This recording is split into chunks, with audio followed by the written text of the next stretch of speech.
बिस्मिल्लाहिर्रहमानिर्रहीम। नाज़रीन, दुनिया न्यूज़ में खुश आमदीद। मैं हूँ लियाकत अंसारी। कौमी सियासी मंजरनामे पर जो है वो तहरीक इंसाफ और जमात इस्लामी के दरमियान मुज़ाकरात की मुख्तलिफ नशिस्तें हुई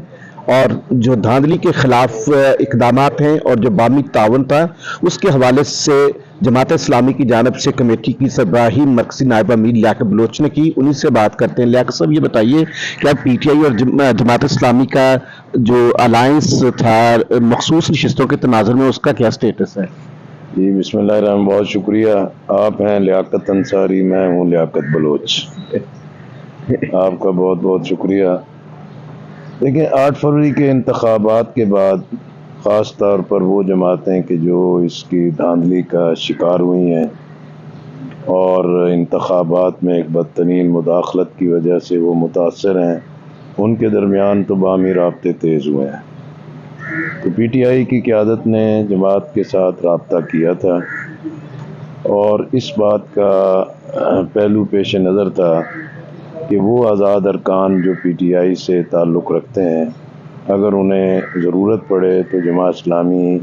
का प्लेटफॉर्म इस्तेमाल हो सकता है। इस पर कायदीन के साथ भी मुख्तलिफ नशिस्तें हुई, मुख्तलिफ बातें हुई, लेकिन ज़ाहिर है कुछ तहफ़्फ़ुज़ात PTI के अपने अंदर मौजूद थे और बातचीत के बाद चीज़ें जो हैं कि वो अपनी जगह किसी इख्तिताम पर नहीं पहुँची। तो इसलिए हमने उनको बड़ा वाज़ेह तौर पर कहा कि भी हमें तो खुशी होगी कि हम गैर मशरूत आपके साथ ये सहूलत मुहैया करें, लेकिन वो एक ज़ाहिर पार्टी हैं और उनके मेंबरान जीते हैं, वो अपने लिए जो भी फ़ैसला करें हम उसका खैर मकदम करेंगे। इसलिए वो जो एक कोशिश हो रही थी वो तो अपनी जगह किसी नतीजे पर नहीं पहुंची, लेकिन जो इंतखाबी इत्तेहाद के हवाले से था वो नहीं हो सकी, अब वो चैप्टर क्लोज है। मतलब कोई इत्तेहाद तो पेश नज़र भी नहीं था। एक महदूद वक्त के लिए एक सहूलत थी कि जमात इस्लामी एक रजिस्टर्ड पार्टी है, इसका स्लोगन है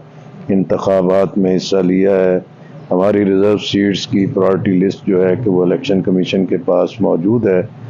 तो इसलिए पहले मरहले पर तो जब उन्होंने ये कहा कि हम सिर्फ KP की हद तक करेंगे, तो फिर जमात ने अपने इस मौक़िफ़ को कन्वे कर दिया था कि अगर कोई चीज़ हो सकती है तो वो कौमी सतह पर हो सकती है या मजमूई तौर पर चीज़ों पे बातचीत हो सकती है, महज एक सूबे की हद तक करने का कोई फ़ायदा नहीं होगा। लेकिन इसके बाद फिर आपके इस्लामाबाद में मुज़ाकरात नहीं, मुज़ाकरात उस तरीके से वो भी मैं बता देता हूँ,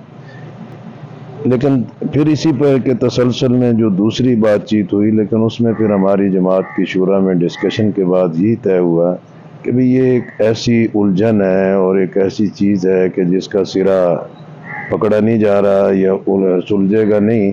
तो बेहतर यही है कि भी PTI अपने मफाद में अपनी ज़रूरत के मुताबिक जो भी फ़ैसला करे हमें उसकी खुशी होगी।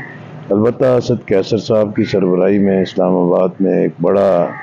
वफ़द जो है कि हमारे साथ मुलाकात के लिए आया, मेरे साथ बाकी टीम भी मौजूद थी।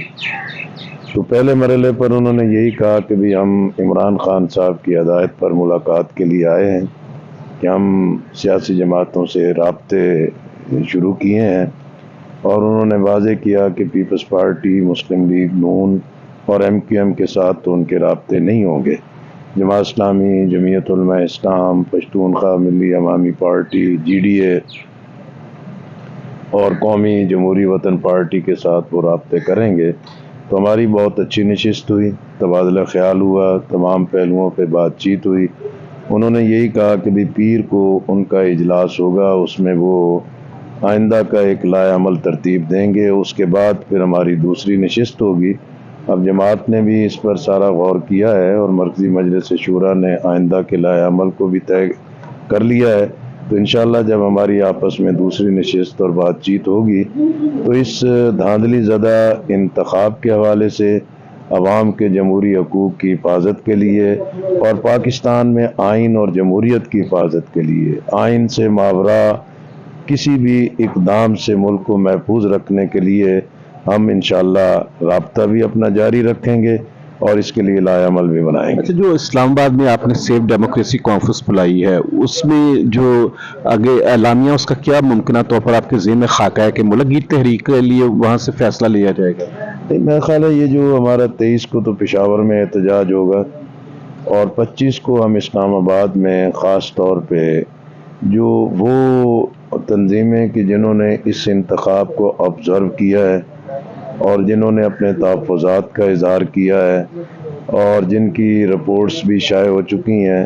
تو انشاءاللہ ہم ان کو بھی یہ پلیٹ فارم مہیا کریں گے کہ بھی ان کے آبزرویشنز کو بھی ہم دیکھیں، اور اس کے ساتھ ساتھ جو پارٹیاں اس دھاندلی سے متاثر ہیں اور جو جمہوریت کے لیے آئین اور قانون کی فرما روائی کے لیے اپنا ایک رول رکھتی ہیں، انشاءاللہ ہم ان سب کو مدعو کریں گے اور انہی کی مشاورت کے ساتھ ہی آئندہ کا لائحہ عمل طے کریں گے۔ اچھا لیاقت صاحب، ایک چیز بتائیے کہ کہا جا رہا تھا کہ شاید جو پی ٹی آئی کے ساتھ آپ کی معاملات نہیں طے پا سکے، اس میں کچھ آپ کی جماعت کی سیاسی نوعیت کی ڈیمانڈس تھیں کہ جو حکومت میں اگر شامل ہوں تو پھر اس کے پی کی سطح پر کوئی اسپیشل سیٹیں بھی انہیں آپ کو دی جائیں، پھر کوئی ان اسپیشل سیٹوں میں سے ڈپٹی اسپیکر بھی لیا جائے۔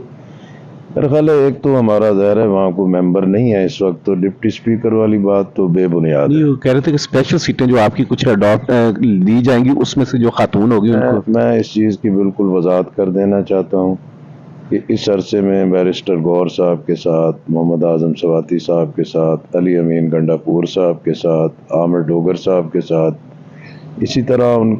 عمر ایوب صاحب کے ساتھ جو ہماری بات چیت ٹیلی فونک رابطے رہے، اس میں نے بڑا واضح دو ٹوک کہا کہ ہماری یہ ساری جو فیسیلیٹیشن ہے اور یہ جو تعاون ہے یہ غیر مشروط ہے، ہماری کوئی ڈیمانڈ نہیں ہے، ہمارا کوئی مطالبہ نہیں ہے، نہ ہم حکومت سازی میں کوئی حصہ بننا جا رہے ہیں اور نہ ہی کوئی اتحاد بنانے جا رہے ہیں۔ یہ صرف اس لیے ہے کہ بھی پی ٹی آئی کے حمایت یافتہ آزاد ارکان جیتے ہیں، پی ٹی آئی کے کارکنان نے بہت ہی شاندار محنت کی ہے، نامساعد حالات کے باوجود انہوں نے ووٹ کے لیے نکلے ہیں، تو اب اگر ان کے حق کے تحفظ کے لیے اگر کوئی ہم تعاون کر سکتے ہیں تو اس میں ہم کسی مفاد کی بنیاد پہ نہیں، ایک وسیع تر بنیاد پہ جمہوریت کے احترام، عوامی مینڈیٹ کے احترام کے لیے ہمارا اقدام تھا۔ یہ تھے لیاقت بلوچ جو واضح طور پر کہہ رہے تھے کہ تحریک انصاف کے ساتھ جو ان کے معاملات چل رہے تھے وہ ایک سیاسی نوعیت کے تھے اور اس میں کوئی ان کی ذاتی کسی قسم کی کوئی ایسی پارٹی سے وابستہ ڈیمانڈ نہیں تھی، بلکہ یہ غیر مشروط تعاون کی پیشکش تھی۔ مجھے ناظرین اجازت دیجیے، اللہ حافظ۔